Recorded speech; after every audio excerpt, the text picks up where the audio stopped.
Bom dia a todos, um prazer muito grande estar aqui participando da Rio Pipeline. Eu sou Magda Chambriard, moderando esse painel que tem uma participação de profissionais extremamente renomados da indústria do gás natural.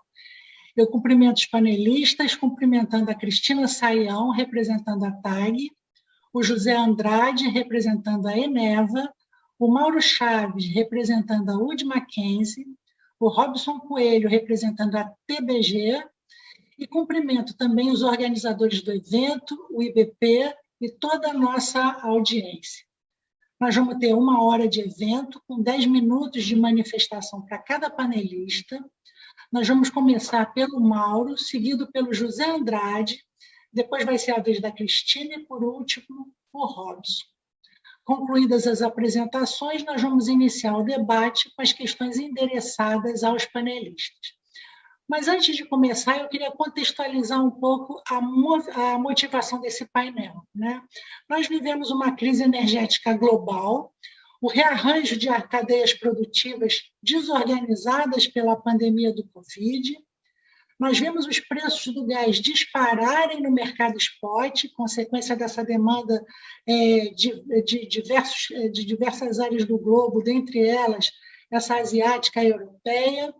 Vemos as importações brasileiras de gás crescerem, crescem também as reinjeções do gás do pré-sal, e o que nós vemos disso é um cenário que demanda uma expansão de infraestrutura. Todas essas questões impõem um grande desafio para o Estado brasileiro, principalmente numa época que nós vivemos de reforma institucional decorrente da implantação dos regramentos da nova lei do gás. E tudo isso com a Petrobras se retirando de diversos negócios da cadeia do gás.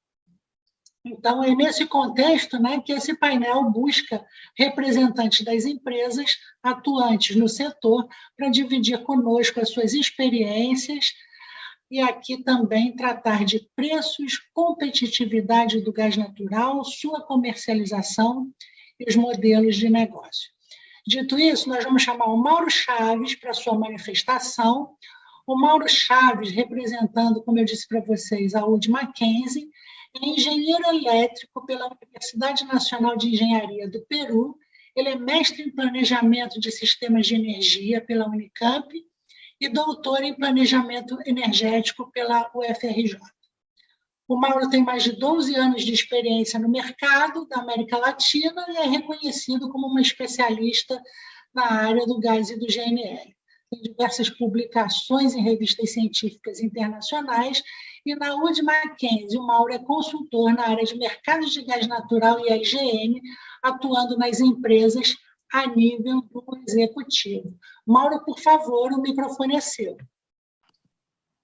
Muito obrigado, Magda, pela generosa introdução e queria agradecer aos organizadores do evento, né, pelo convite que me honra e também a meus colegas, né, panelistas que estão compartilhando essa sessão comigo, né? Vou compartilhar minha tela agora e queria colocar, como a introdução da Magda foi excelente, porque realmente o que estamos vivendo nesse momento estamos vivendo tempos históricos para o mercado de gás natural, né? Eu acho que desde que tenho conhecimento da indústria de mercado de gás natural, nunca chegamos a esse nível de preços, da ordem de 27 e 30 dólares por milhão de BTU, alguns indexadores de gás, né? Com uma crise energética na Europa, ao mesmo tempo uma demanda se recuperando, né, na Ásia após restrições do Covid, né? E ao mesmo tempo para o Brasil, como a Magda bem colocou, uma crise hídrica, né, que fez com que as importações de GNL se disparassem, né? E nunca acho que viveu tanto o Brasil o impacto do mercado de GNL global como está vivendo nesse momento, né? Tratar em base à liquidez justamente do spot. No caso da Europa, é muito interessante porque a indústria do mercado em gás natural, onde nós, como conhecemos agora, de fato começou lá, né? No campo de Groningen, né? Na Holanda, né? O famoso campo que surgiu a teoria de doença holandesa e maldição dos recursos, etc. E esse campo, os participantes, os proprietários desse campo, né, era um joint venture entre Exxon e Shell, foi o primeiro contrato que de longo prazo, né, que ditou as regras futuras de comercialização de gás natural para a indústria. Não foi um contrato indexado ao Brent. Com o tempo, desculpa, uma cesta de óleos. Com o tempo, esses contratos na Europa, né, existem sim ainda contratos de longo prazo indexados a Brent, mas com o tempo desenvolveram os hubs locais, né? Os mais emblemáticos, talvez seja o National Balancing Point MVP da Inglaterra, da UK, e o TTF da Holanda, né? E também, nos últimos anos, sobretudo nas últimas 2 décadas, com maior força na última década, esses contratos de longo prazo começaram a migrar de Brent a esses contratos de indexadores locais, né, de gás versus gás. Porém, um mercado onde é diferente da dinâmica do mercado dos Estados Unidos. Por quê? Porque um mercado importador neto, onde a Rússia, o papel da Rússia, da Gazprom tem um papel significativo, e essa estratégia de comercialização da Rússia, o quanto de envios ela vai enviar, e também o mercado de GNL, que também supre o déficit, também tem grande influência na formação desses preços. Finalmente, temos como grande região a Ásia, onde originalmente os grandes contratos feitos na Ásia foram tipicamente indexados a petróleo, né? Chame-se o JCC, o Japan Custom Clear Crude, mas também Brent, né? À medida que começaram a surgir projetos de GNL nos Estados Unidos, começaram a ter contratos também indexados a Henry Hub na Ásia, né? Um contrato típico de Henry Hub, mas uma constante, né? E com o tempo também começaram a surgir novos indexadores spot, como o JKM, o JLC, etc., né? Então, isso no contexto mundial. São mercados com maior maturidade que o Brasil, mas essa dinâmica também vai influenciar justamente no preço de formação de GNL. E aqui, pensando no GNL, vemos, voltando ao preço de gás globais e também GNL, vemos a seguinte dinâmica nos últimos meses. Temos, apesar de que o suprimento de GNL está se recuperando, e obviamente existem umas manutenções que não foram feitas em 2020, estão se fazendo em 2021, que tirou um pouco de oferta, vemos que os menores envios da Rússia para a Europa, e ali sobre isso podemos ter toda uma discussão e uma sessão à parte, mas esses menores envios de fluxos de Rússia para a Europa têm incrementado os preços de gás na Europa, que é o TTF, como o principal indicador deles, a linha cinza, né? Olha a que nível de preços estamos chegando, né? Nível de preços que chegaram da ordem de $30 por milhão de BTU, né? E até um premium sobre preços spot na Ásia, né? O que é a linha verde. Por um bom tempo, a Europa tinha um premium sobre a Ásia, que isso não é normal. E a Europa influencia muito também a dinâmica de GNL na bacia do Atlântico, não? Consequentemente também nos preços de GNL que chegam para o Brasil. O preço de petróleo, que é eixo direito, né, as coordenadas, né, também está alto, mas justamente estávamos discutindo internamente antes de que comece a sessão que aqueles compradores que tinham contratos de longo prazo indexados a petróleo, nesse contexto, eles estão comprando um gás mais barato, muito mais barato, que aqueles que estão expostos a indexadores spot de gás, como este, né? Isso não era a realidade lá em 2019, onde os preços de gás estavam muito baratos, mas agora é fato, né? É um fato. E o Paulo, tem uns 7 minutos, tá? Sim, obrigado, Magda. E o Henry Hub mantendo-se relativamente flat, né, no tempo, né? Obviamente agora estamos falando de Henry Hub acima de $5 por milhão de BTU, e isso é relativamente caro, mas se você compara com outros indexadores, ainda não o crescimento não é tão dramático. E olhando, finalmente, indo para o caso local, estou colocando aqui 2 linhas. Primeiro, o contrato de gás com a Bolívia, na linha verde, eu estava indicando que devido a esses preços altos de gás que estamos tendo dos preços spot, né, bem barato nesse momento, barato com relação aos outros indexadores de gás. E em linha amarela, quanto o preço de gás, os contratos no mercado de gás, aqueles contratos que se assinaram em final de 2019, temos os melhores desejos, mas sim existe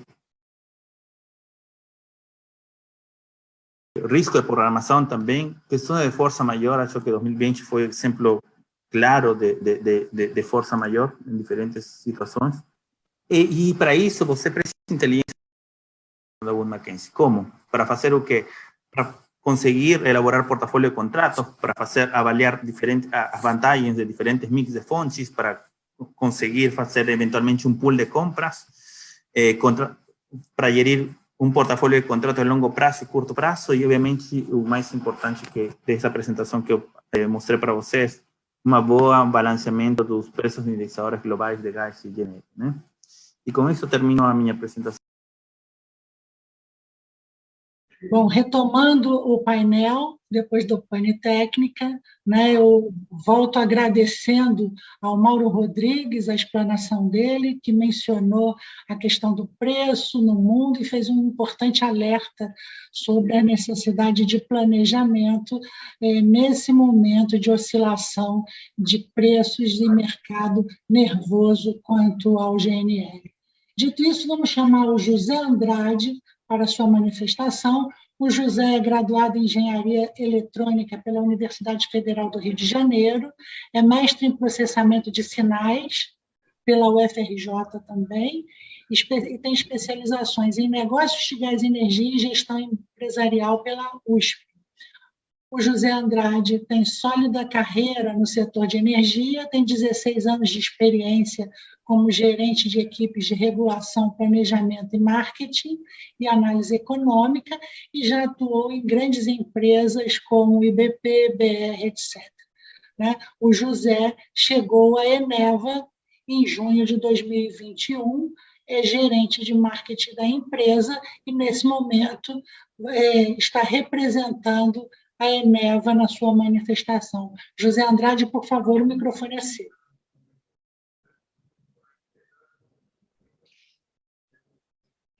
Obrigado, Magda. Eu queria agradecer aos organizadores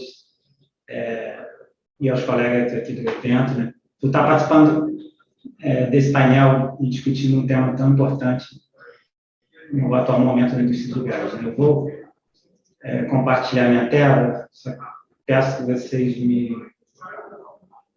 digam se já estão vendo.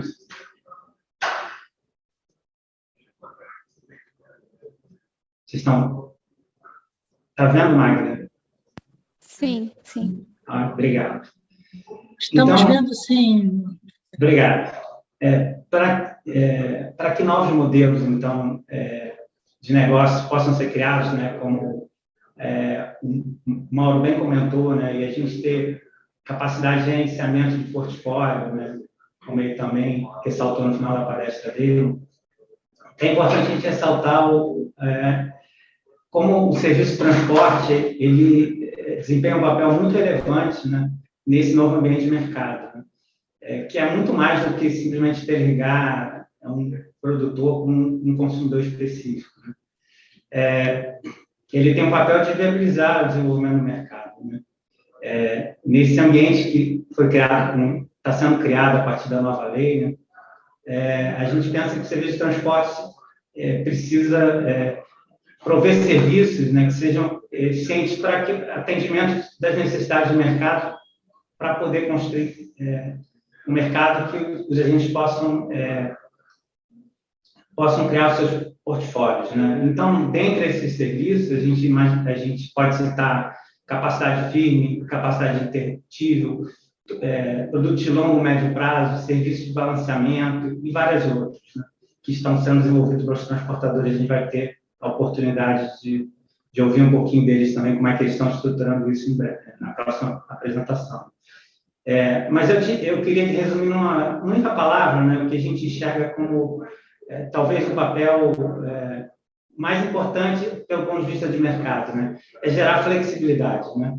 Esse conceito de flexibilidade ele pode ter duas dimensões, né, uma temporal e outra espacial. Antes ainda de entrar na apresentação, eu queria então citar exemplos dessas dimensões de flexibilidade, né? Para você construir então um portfólio de contratos, você precisa ter acesso a vários contrapartes, né? E aí o modelo de entrada e saída é fundamental para que isso ocorra, né? E gerando essa flexibilidade espacial, que eu estou chamando assim, né? E o serviço de balanceamento ele permite um mínimo de flexibilidade temporal, né, para que haja tempo em que os agentes de mercado, né, os produtores e consumidores, encontrem contrapartes comerciais para reequilibrar suas posições.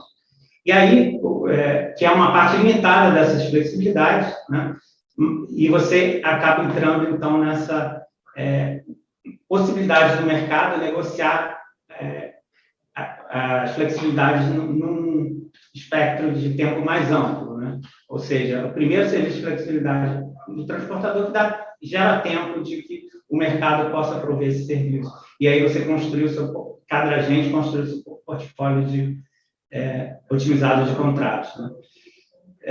E aí você cria um círculo virtuoso, né, que mais flexibilidade comercial, que vai gerar um mercado cada vez mais líquido, e a gente acredita que esse é o caminho para a gente estar criando esse mercado aí nos próximos anos, né? A Eneva, acho que traz para esse painel a visão de um novo entrante nessa contratação do serviço de transporte, né? Eu vou comentar um pouquinho a posição atual da empresa, que é muito focada em produção em áreas remotas e eu gostaria de comentar um pouco a possibilidade de surgimento de novos modelos de negócio, de fato, nesse ambiente integrado. E eu vou trazer dois exemplos de modelos de negócio que a gente entende que podem agregar para esse novo mercado, né? Eu vou passar para o próximo slide, é só um disclaimer, o primeiro, né, por conta da gente falar um pouquinho de futuro, é só a visão atual da empresa, né, sujeito a reavaliações. Mas, então, a Eneva, a gente é a empresa com maior operadora privada de gás natural do país, né, que tem seus ativos atuais basicamente localizados no estado do Amazonas e Maranhão, os ativos em produção, né, e que a gente tem 2,8 gigawatts de capacidade instalada de geração no modelo que a gente chama de reservoir atuário, né, em que a gente produz o gás, né, com a térmica localizada próximo ao poço, aos postos de produção. A gente tem ativos também de geração a carvão. E, só para ter uma ideia, a gente tem em torno de 3,1 bilhão de receita fixa anual vinda desses leilões de energia. 72% disso já é em operação. Então, é uma empresa que tem esse negócio bastante consolidado, de geração de energia, né? Falando um pouquinho também a gente possui, então, esse parque elétrico 2,8 gigawatts de capacidade, né, contratada, que representa aproximadamente 9% da capacidade térmica a gás no Brasil, né? E aí a gente mostra aqui, como exemplo, os principais ativos de geração, né, no Complexo Parnaíba, as térmicas a carvão que eu comentei, uma localizada em Itaqui, outra em Pecém, e o nosso projeto Azulão Jaguatirica, né, onde a gente produz gás em Azulão e produz energia para o estado de Roraima.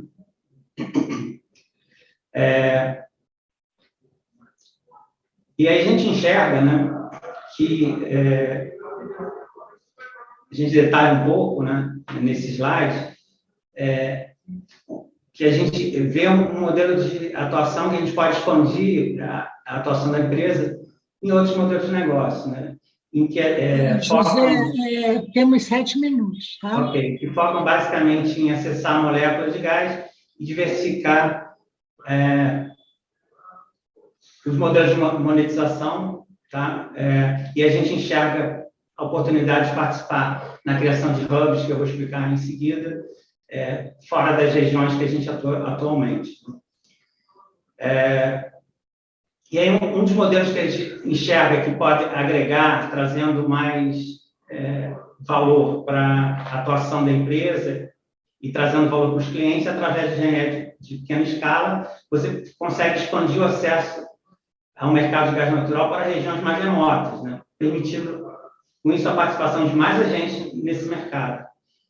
Esse modelo também, com esse modelo, né, em que você transforma o gás em pequena escala de GNL e leva por meio de gasodutos virtuais, né, a gente entende que você pode até, inclusive, antecipar a chegada do gás natural do duto, por duto, né, quando você cria escala para que esse duto seja construído no futuro. Então, a forma de integração, o mercado atual, a gente pode expandir a chegada do gás a outros consumidores e, com isso, viabilizar no futuro uma construção de duto. E aí, o outro modelo que eu queria comentar rapidamente é essa ideia de hubs de gás natural, onde você cria flexibilidade, né, essa flexibilidade necessária para gerenciamento de portfólio comentado pelo Mauro, através de combinação de vários ativos, né, que podem gerar características diferentes de oferta e demanda.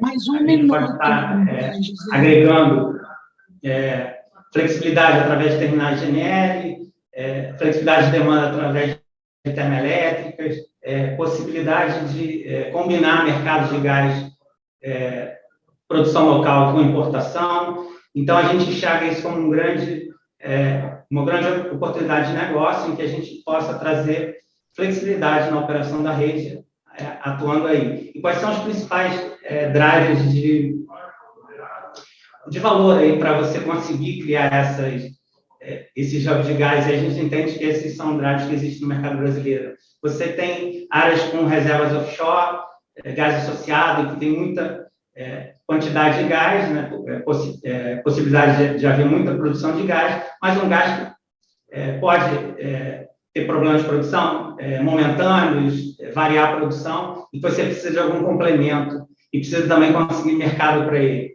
A gente acredita que esse mercado de gás também, desculpa, estou voltando aqui sem querer, que esse mercado de gás, a nova lei de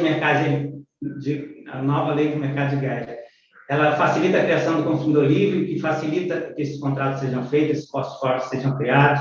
A gente enxerga a possibilidade de fornecer térmicas para projetos próprios e terceiros a partir desses hubs. Você tem opções de desenvolvimento de projetos de greenfield, você tem possibilidade de desenvolvimento do mercado através de soluções de small scale GNL a partir desses hubs também, e você pode fundamentar a integração desses hubs com a malha de transporte para que você consiga atender as distribuidoras e os clientes livres também a partir da rede de transporte. E aí, com isso, eu acabo a apresentação. Muito obrigada, José. Muito obrigada, José. Excelente apresentação. A Eneva sempre trazendo modelos. Eu precisava que você descompartilhasse a tela. Sempre trazendo modelos de negócio inovadores, né? E, a seguir, nós vamos chamar, então, eu precisava que você descompartilhasse a sua tela. Então, estou achando o botão aqui para descompartilhar, mas acho que se alguém compartilhar, ele... Tá bom. É porque eu preciso apresentar a Cristina e ler o currículo dela. Mas, Cristina, você pode... É o Robson que vai compartilhar pela máquina dele. Tá bom. Então, a Cristina vai dividir o tempo, eu acho que não exatamente 5 para cada um, né, Cristina, mas mais um pouquinho com o Robson. Afinal de contas, são 2 transportadores que estão, vamos dizer assim, abrindo um mercado de transporte de uma forma bastante inovadora em termos de assunção de um novo papel com a lei do novo mercado de gás já vigorando, né? Então, o que eles trazem é muito interessante e de extrema relevância para o setor. José, please. Eu não estou conseguindo achar o botão, sumiu para mim. Você não consegue pegar... Não, eu não consigo derrubar alguém. Achei, peraí. Aí, foi. Bom, vamos lá. A Cristina é economista pela UFRJ, é mestre em administração pela COP, com extensão na Universidade Comercial Luigi Bocconi, em Milão, tem certificações na área de gás natural pela Florence School e vai por aí afora, né? Cristina, eu vou abreviar seu currículo para a gente ganhar um tempinho aqui na apresentação, tá bom? Então, por favor, o microfone é seu. Tá bom, obrigada, Magda. Eu gostaria de agradecer a oportunidade de estar aqui nesse evento e também dizer que é um grande prazer poder estar compartilhando esse painel com pessoas que, tanto pela sua trajetória profissional como pelas empresas que representam hoje aqui, são agentes que participaram ativamente desse processo de transformação do mercado. Um processo que começou não a partir da lei do gás, porque eu costumo dizer que a nova lei do gás, ela não transforma o mercado, ela reflete uma transformação, e é uma transformação em curso. É uma transformação em curso, não só pela mudança na lei e pelas mudanças na regulação que estão acontecendo e vão acontecer, mas também pela ação dos agentes, né? É uma transformação que todo mundo vai fazer e está fazendo junto. Então, Robson, se você puder passar o slide. E quando a gente fala dessa nova lei do gás, existe um modelo de negócio subjacente e foi, assim, um senso comum desse diálogo de mais de 5 anos que começou aí lá no programa Gás para Crescer, em 2016. E falando um pouco desse modelo, que o Zé já comentou um pouco aqui com a gente, como é que ele pode ser resumido ou estruturado? Pode passar, Robson, por favor. É um modelo que parte de uma situação em que os agentes negociavam a partir de contratos bilaterais de longo prazo, e então um único supridor e os diversos agentes ali amarrados nesses contratos que relacionavam não só molécula, como também transporte, e passam a ter a oportunidade de negociar essa molécula de uma maneira mais livre, tanto porque a regulação assim o permite, como também pelas oportunidades de acesso às infraestruturas essenciais e pelo interesse desses novos agentes. Essas transações, então, vão começar a se dar de uma maneira, primeiro, mais livre e depois mais estruturada em mercados organizados, inicialmente sobre a forma de balcão e depois sobre a forma anônima de bolsa. É claro que isso é um processo e essas transações vão conviver com os contratos bilaterais. Então, se por um lado essas transações comerciais vão ser mais flexíveis e vão permitir o que o Mauro falou, essa formação do portfólio, né, de contratos que vai permitir exatamente essa oportunização de preço diante dos diversos cenários internacionais e nacionais, o lado do transporte tem que fazer com que esse valor do gás se transforma em valor de troca. Ele vai se transformar em valor de troca se ele tiver o valor de uso, ou seja, se ele conseguir chegar no seu cliente. E ele chega através do transporte. E aí vem o grande papel do sistema de transporte como viabilizador desse modelo. Então, é um sistema que ele tem que dar, não só do ponto de vista contratual, da flexibilização que está ali implícita nesse regime de entrada e saída, porque o regime de entrada e saída ele solta as duas pontas, cada agente pode contratar de acordo com seu propósito, e aí ele não tem que, ou seja, ele pode contratar só a entrada, só a saída ou ambos, mas ele pode, mas também uma oferta que seja ágil, que seja digital. E isso é obtido através de plataformas, né? Como, por exemplo, a POC, que é a plataforma que os transportadores desenvolveram de maneira conjunta e já acessível. Isso significa que esse novo transportador, o Transportador 4.0, é um transportador que vem investindo em processos, em tecnologia, em pessoas, para oferecer esses serviços.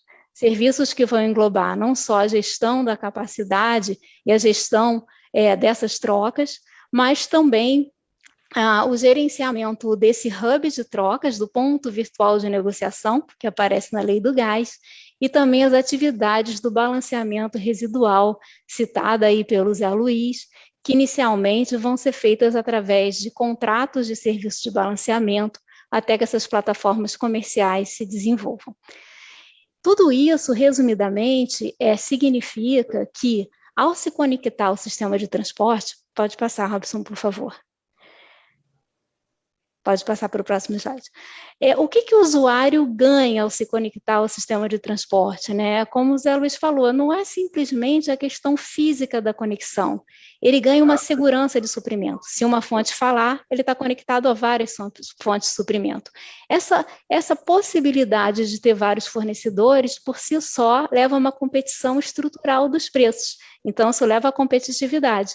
Você também tem uma flexibilidade ligada à rapidez de despacho, a possibilidade de acumular pequenos desequilíbrios no line pack do gasoduto, e também a um acesso que passa a ser transparente, isonômico, porque somos uma atividade regulada. Então, é um pacote de vantagens que o usuário tem ao estar conectado a um sistema integrado de transporte, conectado a múltiplas fontes. Pode passar, Robson, por favor. E aí a gente chega naquele ciclo virtuoso, né? Ciclo virtuoso por quê? Se você tem mais competitividade da molécula, se você tem esse volume de comercialização, você usa mais a infraestrutura, ela encara esses efeitos positivos da economia de escala, são infraestruturas grandes, tanto do transporte como a distribuição, vistos como um sistema integrado. Isso reduz tarifa, estimula investimento, gera efeito multiplicador da economia e gera esse ciclo virtuoso que a gente quer para o país, não só para a energia, mas como para as economias e para o desenvolvimento local. Agora, a gente sabe que a gente não vai dormir numa situação e acordar... Tá? Ok.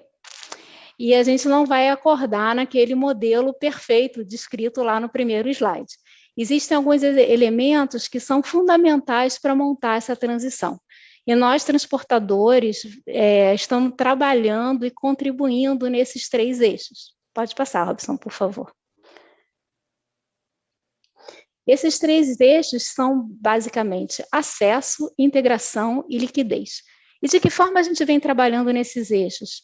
A gente trabalha muito integrado através da ATGAS, né, da Associação dos Transportadores, e de uma maneira dialógica com os outros agentes de mercado, porque a gente entende que as respostas estão no conjunto dos agentes que constroem o mercado. Em relação ao acesso, todos os esforços estão sendo dados para que a gente permita o acesso de novos entrantes já em janeiro de 2022. Isso inclui também a realização de processos concorrenciais para aquisição de serviços de balanceamento, aquisição de line pack e congestionamento, que a gente pode falar um pouco mais depois e explicar, novas conexões ao sistema de transporte para permitir novas fontes de suprimento e novos pontos de saída, e já estamos planejando investimentos para retirar restrições que permitam o crescimento de mercado. Tudo isso de uma maneira integrada entre os transportadores, numa visão de curto, médio e longo prazo. Outro ponto importante da integração é a gente pensar essa expansão junto com o sistema de distribuição, porque somos um sistema integrado e temos que atender às demandas locais numa visão integrada, conversando com os distribuidores nesses planos de expansão. Também em relação ao sistema elétrico, é um desafio buscar soluções que ajudem a desenvolver e a integrar o sistema elétrico aí nesse ecossistema do gás natural. E, por fim, a questão da liquidez, existem alguns desafios tributários que a gente também vem colaborando na busca de soluções e no desenvolvimento de regras para o desenvolvimento das plataformas e suas interfaces. Eu passo agora para o Robinho, para que a gente possa concluir a apresentação. Ok. Bem, pessoal, eu agradeço aí aos organizadores do evento, realmente uma excelente oportunidade dividir essa tela aqui com vocês, o pessoal que a gente já vem, como a Cris falou, há um bom tempo discutindo esse modelo, e fico muito feliz em ver resultados, ou seja, começar a colher frutos desse processo que começou há algum tempo atrás, onde a gente pôde se dedicar, estudar e colocar um modelo que possa funcionar para o mercado, né? E aí eu vou tentar cobrir aqui a minha breve fala, uma pergunta, né, que é um tanto interessante para o painel da competitividade, ou seja, como que o transportador pode contribuir para a competitividade do gás, né? Qual é o nosso papel nisso? De que forma as coisas vão acontecer, né? Como o Zé Luiz colocou, o sistema de transporte, o modelo de entrada e saída, tá? Vou passar logo para esse slide aqui. Ele preconiza uma diferenciação em relação ao modelo da indústria anterior, onde você tinha ali um produto único, onde o agente incumbente, então a Petrobras, que organizou toda a indústria, levava ao mercado um produto onde tinha porteira fechada. Você entregava na porta do cliente, e assim a indústria foi constituída, não só no Brasil, em vários locais do mundo, quando a gente pode estudar os modelos por aí afora, né? E aí a principal diferenciação que a gente traz aqui para o modelo de entrada e saída é a separação entre o ambiente onde a comercialização acontece e da comercialização em si, ou seja, da molécula, né? Então, nesse novo ambiente, tá? Diferente do anterior, os agentes tendo acesso ao sistema de transporte, né? E o modelo de entrada e saída, muito inspirado no modelo elétrico, ele tem esse viés de fazer com que a molécula seja o protagonista e as operações de compra e venda de gás entre compradores e vendedores dentro desse ambiente aconteçam, né? Então, essa é a diferença fundamental. E a gente está trabalhando muito forte para isso, tá? É claro que existe, como a Cris bem colocou, né? A gente não dorme de um jeito e acorda de outro. Existe uma transição. Essa transição é o nosso desafio, tá? Mas a gente está muito convicto, digo, a gente, boa parte do mercado, os transportadores junto à Tegás, temos um ambiente técnico muito qualificado para desenvolver essa agenda, tá? Então, dentre alguns fatores que a gente vê para a transição acontecer, primeiramente, é o diálogo, né? O novo mindset comercial de todos os atores. Isso é muito importante. Então, eventos como esse, demais eventos, fóruns institucionais e ambiente onde a gente possa trocar e dividir os próximos passos e a agenda que precisa ser desenvolvida, né? Transformação digital é muito importante. A gente não vai conseguir avançar sem ter ali as plataformas que vai dar a experiência que o cliente precisa, tá? Para comprar gás no marketplace. Então, a gente vai falar no final sobre a plataforma que foi constituída aí, onde tem um marketplace único, inédito no Brasil, onde todos os transportadores têm ali as suas capacidades sendo transacionadas, tá? Outro ponto importante é a recente lei do gás, né, que foi implementada, então a gente precisa trabalhar aí para modernizar o arcabouço infralegal, a gente possa avançar de uma forma célere, e nesse guarda-chuva a gente já fala do Network Code, ou seja, todo o set-off, todo o framework que a gente precisa estabelecer com relação às tarifas, acesso isonômico, balanceamento, fusão de áreas de mercado e tudo mais. Então, a gente está disciplinando isso no Network Code. Capacidade de oferta, eu vou falar isso um pouco mais à frente, isso é muito importante. Eu vou resumir, inclusive, a minha apresentação falando em oferta como uma primeira resposta à pergunta que eu fiz aqui aos senhores, né? Balanceamento residual, o coração do sistema de entradas e saída preconiza isso, e o balanceamento, inclusive, ele é um indutor do mercado secundário, onde você vai ter ali sinal de preço dentro do próprio gasoduto, como o próprio Zé Luiz falou, o que tanto se busca é a flexibilidade e o balanceamento sendo o indutor do mercado secundário e do hub, né? E, por último, não menos importante, coordenação entre os transportadores, tá?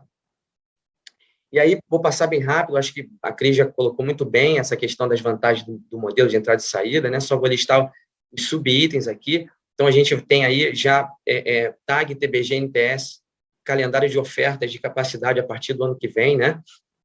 É importante falar do mercado novo. Quando a gente fala de oferta, a gente está falando do mercado existente e a gente está trazendo um indutor de liquidez e competitividade dentro do gasoduto por aquele mercado. Mas é importante também falar do mercado novo, né? Então, os produtos de conexão, o transportador conectando novos projetos, também é um produto que está na nossa carteira, e isso também é muito importante para a gente avançar no setor, né? Competição, né? Assim, acho que é muito claro, né? O modelo de entrada e saída, ele vai trazer competidores, né? Pelo mercado, na medida que a gente vai dando acesso. E aí eu trago um exemplo, inclusive, aqui para o consumidor livre, né? Aí um player que está tomando a sua relevância no setor, buscar uma oportunidade no sistema, no hub, para uma molécula competitiva e, eventualmente, migrar do mercado cativo, fazer suas melhores decisões e escolhas. Flexibilidade, como eu coloquei, né? Balanceamento, a questão dos upsides do balanceamento residual e também como um serviço de flexibilidade dentro do sistema, como um dos temas mais importantes aqui para o transportador. E nesse tema, a gente vê também a possibilidade, a título de exemplo, né, estou tentando aqui trazer alguns pontos que podem ser considerados, a questão de criar portfólio para os traders, né? O trader é uma figura importante, pode consolidar um portfólio de suprimento no sistema e acomodar desequilíbrios dentro do transporte. Rapidamente, eu queria trazer aqui... 7 minutos, tá? Tá, vou fechar aqui. Eu trago rapidamente o caso húngaro, né? É um caso bastante interessante, que pode ser consultado no relatório de monitoramento da abertura do mercado. Os países do leste europeu, eles têm uma boa perspectiva para ser observado, uma vez que eles estão diferente da Europa ocidental, né? Então, eles estão ali iniciando o seu processo de abertura, né? E o caso húngaro é muito interessante, que a gente vê aqui uma crescente aumento de market players no mercado, na medida que forem implementados network codes, ou seja, harmonização dos produtos, setor, e integração com novas fontes de suprimento, né? Então, olhando para isso, a gente fica muito feliz de entender que estamos no caminho certo, né? Então, eu vou resumir aquela pergunta com acesso, né? Eu acho que acesso é a palavra principal, é a primeira que a gente vê aos nossos olhos, é o que a gente está fazendo. Então, eu vou passar muito rápido aqui do que está sendo feito aqui pela TBG, e também todas as transportadoras estão fazendo isso. Então, já tem a chamada pública aqui nesse ano para acontecer, acesso de capacidade em todas as zonas de saída ao longo do gasoduto. A gente também está falando de produtos de curto prazo, que estão nas plataformas na POC, na plataforma de oferta de capacidade. Então, hoje é possível comprar um produto de transporte, fazer nominação no mesmo dia, né? E isso traz a flexibilidade tanto desejada. A questão dos contratos de conexão, então a gente vê, especialmente no trecho norte, um grande potencial para novos projetos, novas conexões, e aí eu passo um parênteses aqui para o setor elétrico, a gente tem visto isso recentemente. Por último, e não menos importante, a expansão do sistema de transporte. Então, a gente traz aqui um projeto de ampliação do trecho sul, tá? Que está previsto para acontecer já no ano que vem, tá? E aqui o calendário de oferta de capacidade perene, tá? Aqui a nossa plataforma, né? Então, a gente está muito feliz, né, Cris, de apresentar esse slide aqui, onde a gente vê todos os produtos das transportadoras no único marketplace do gás, tá? Muito obrigado pelo seu tempo, desculpa aí ter corrido, e ficamos à disposição aí para perguntas e demais assuntos. Ok, vou precisar que você descompartilhe sua tela. Sim, desculpa, foi. Ok. Olha só, vamos começar com as perguntas. Eu acho que não vai dar tempo para as perguntas que nós tínhamos pensado, né? Até por conta dessa dificuldade aí de retomar. Mas eu queria voltar, alterar a ordem e começar perguntando para o Robson. Tá? A TBG, né, Robson, é hoje uma transportadora que tem a maior disponibilidade para garantir livre acesso de terceiros, né? Isso aí em função do TCC, né, da Petrobras com o CAD, da desverticalização da nova lei do gás, mas também pelo vencimento dos contratos, né? Eu queria saber como é que você está vendo isso, quais são os planos, como é que a TBG vê essa busca de mercado com o final dos contratos em curto prazo, né? Como é que vocês estão vendo a busca de novos consumidores de gás? O que isso significa em termos de planos de expansão, né? Você pode nos auxiliar com essa pergunta? Sim, perfeito, Magda. Muito obrigado pela pergunta. É uma pergunta bastante interessante para nós. Então, como eu coloquei aqui na minha exposição, a gente tem, por conta dos vencimentos dos contratos, né, capacidade disponíveis, tá? e entendendo que temos capacidade, entendendo, né, junto ao mercado, né, por meio daquele diálogo que eu coloquei, que é muito importante, tentando mapear as demandas futuras, né, ou seja, demandas que não podem ser atingidas pela infraestrutura do ativo existente. Então, é por isso que a gente está trabalhando na expansão do sistema de transporte, tá?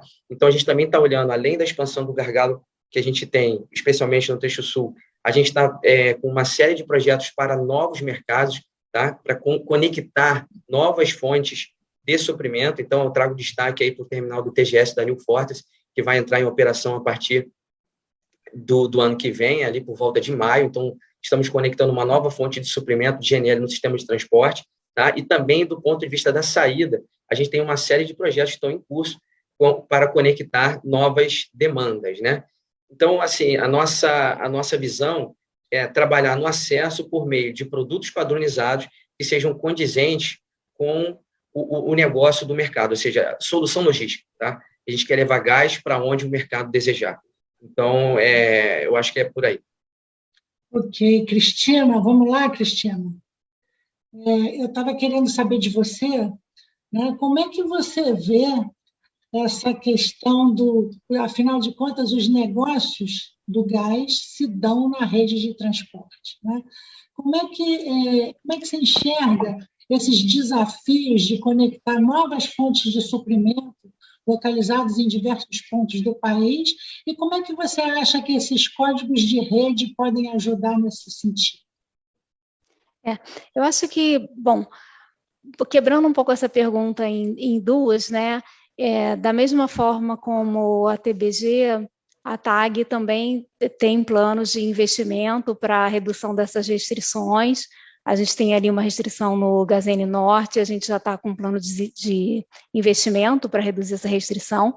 E no curto prazo, a TAG pretende oferecer ao mercado um serviço de retirada de congestionamento. O que esse serviço faz? Ele resolve de uma maneira comercial, através da ação do transportador e da injeção de gás num trecho e retirada do gás do outro, que comercialmente haja liberdade para a comercialização da molécula entre diferentes trechos do gasoduto, o que na prática faz com que um agente que esteja no Nordeste possa acessar diferentes fontes de suprimento.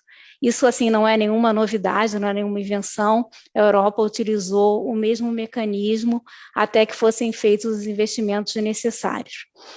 Isso é um ponto. O outro ponto, em relação à coordenação, esse modelo de negócio, ele é feito para que os transportadores possam se coordenar através de, basicamente, 2 elementos. Um deles é o código de redes, nos quais a ATGAS já vem trabalhando e em parceria com o mercado, em diálogo com o mercado, né? A gente vem meio que estudando e se preparando sobre esse tema, que é um tema em aberto a ser discutido com o mercado, e também na integração das áreas de mercado, que também já está prevista na nova lei do gás, e assim criar os mecanismos de coordenação para que no futuro a gente tenha uma área integrada no país. Não sei se eu respondi a tua pergunta, Márcia. Muito obrigada, Cristina. Eu queria perguntar, então, agora para o José Andrade, da Eneva, né? José, vocês estão sempre inovando, né? Os projetos da Eneva são extremamente inovadores. O gasoduto virtual, a geração de energia na boca do poço, enfim. Eu queria perguntar para você, então, como é que você está vendo essa regulação, né? O que a regulação pode te ajudar e qual seria a principal demanda da Eneva para os reguladores? Existe alguma?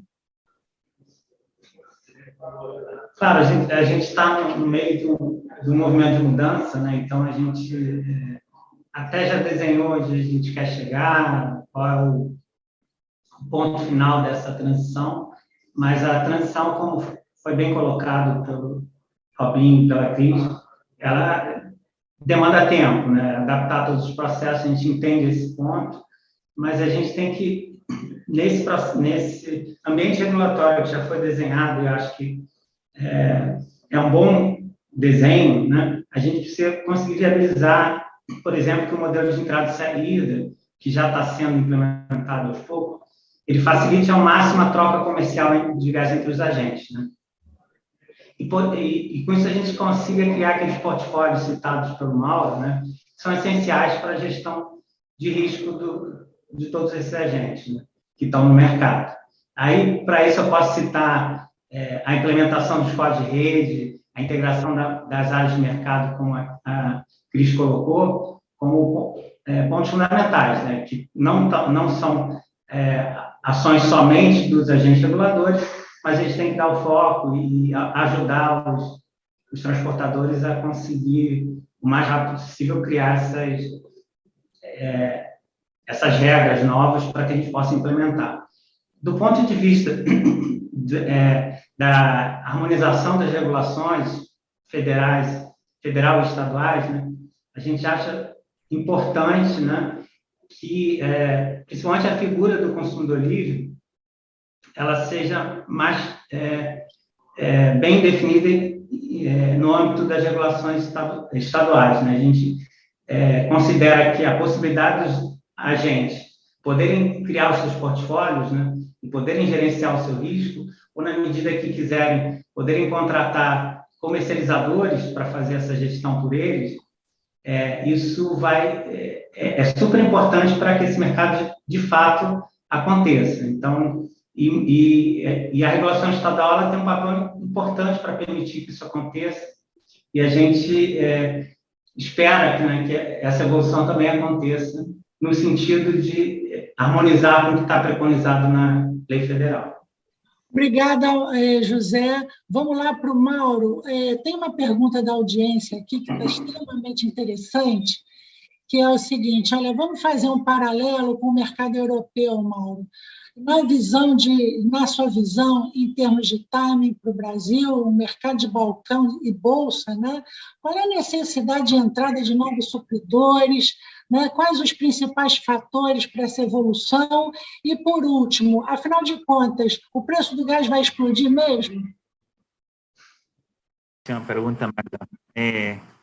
Eu acho que a primeira pré-condição é uma pré-condição que meus colegas Robson e Cristina estão resolvendo, justamente, que é dar liquidez à contratação de transporte e dar liquidez ao sistema de entrada e saída com o tempo, já com a plataforma que tem desenvolvido, é um primeiro passo.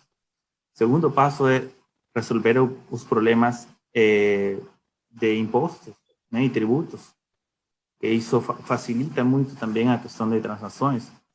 E o terceiro pré-condição é a liquidez, né? E a liquidez não é só oferta em termos de volume, mas também é oferta em termos de número de supridores, sim? E, obviamente, números também de quem contrata gás. E eu diria que um caso curioso, já que foi mencionado a Europa, porque na época, por trás dos indexadores que se criaram locais, se tinha uma crença de que essa concorrência gás versus gás iba a fazer com que os preços se reduzam, né? Porém, tem que ter em conta sempre que esse preço é resultado da oferta e demanda, né? E na Europa, por acaso, temos uma Gazprom que é a maior ofertante de gás para esse mercado. Se a gente faz uma analogia aqui, a gente teria uma Petrobras e talvez outros grandes produtores, né? Então, existe uma grande influência que um mercado altamente concentrado poderia ter no resultado desses preços indexados, né? Então, sempre tem esses riscos. Toda solução tem riscos por trás que tem que ser avaliados, né? Magda, você está no mudo. Muito obrigada, Mauro. Faltou você me responder se o preço do gás vai mesmo explodir para a gente encerrar a sessão. Sim, perfeito. Se a gente tivesse nós calculamos, a McKinsey calcula um preço spot, por acaso, né, teórico aqui para o gás do Brasil, nesse momento, se a gente tivesse um preço spot aqui, sei lá, o preço spot de Rio de Janeiro estaria em aproximadamente $30 por milhão de BTU. ¿Por quê? Porque justamente seria um reflexo dos carregamentos marginais de GNL que está chegando. O próximo ano, nós como Wood Mackenzie estamos enxergando maior oferta de gás na Europa, isso pela entrada de Nord Stream, que é um gasoduto russo, para que chega na Alemanha, isso vai fazer com que reduza um pouco o estresse. e também maior oferta de GNL. Então, isso vai fazer que nos próximos 2 anos o preço de GNL tenda a se reduzir dos níveis históricos altos que estão agora, né? Que ótimo ouvir isso, Mauro. Prezados, estamos chegando a 1 hora de evento, nosso tempo está acabando, podíamos ficar aqui o dia inteiro discutindo um assunto tão interessante, mas eu quero agradecer aos palestrantes e a paciência da nossa audiência aí com a nossa fala. Muito obrigada a todos e nos vemos na próxima oportunidade.